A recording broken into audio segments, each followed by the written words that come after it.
ज़रूरतमंद की मदद तो सभी करते हैं और सभी ने की भी होगी।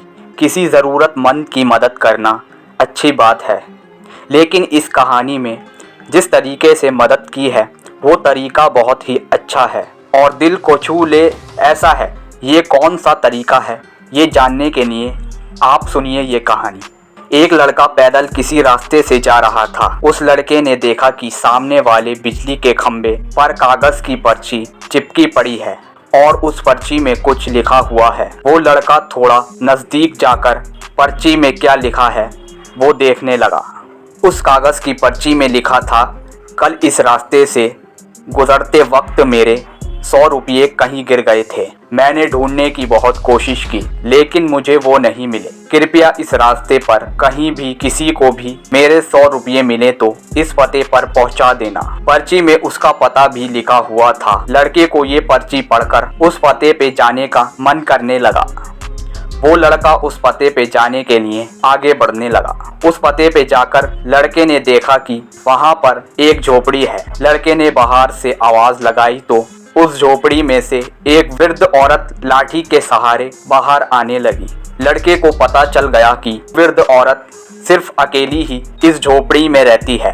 वो लड़के ने उस वृद्ध औरत से कहा कि माँ जी, आपके 100 रुपये जो गिर गए थे वो मुझे मिले हैं, ये रहे आपके 100 रुपये। उस लड़के की बात सुनकर वो वृद्ध औरत रोने लगती है और कहती है कि बेटा, अब तक करीब 15-20 लोग मुझे 100 रुपये देकर जा चुके हैं।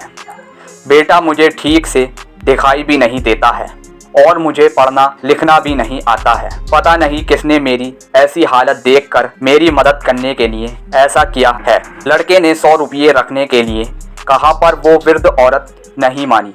लड़के के बहुत आग्रह करने के बाद आखिर में वो वृद्ध औरत मान जाती है, लेकिन वो उस लड़के से कहती है कि तुम जाते वक्त वो पर्ची वहाँ से फाड़ कर फेंक देना। मुझे पता नहीं कि किसने मेरे पे तरस खाकर ऐसा किया है।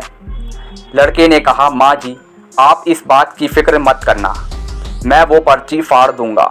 अब वो लड़का उस वृद्ध औरत के घर से निकल जाता है। थोड़ी देर चलने के बाद उस लड़के ने सोचा कि आखिर मुझसे पहले आए हुए उन 15-20 लोगों को भी इस माँ जी ने वो पर्ची फाड़ने को कहा होगा, लेकिन उनमें से किसी ने भी पर्ची को नहीं फाड़ा, तो फिर मैं क्यों फाड़ दूँ। वो लड़का उस पर्ची को बिना फाड़े ही वहाँ से चला जाता है।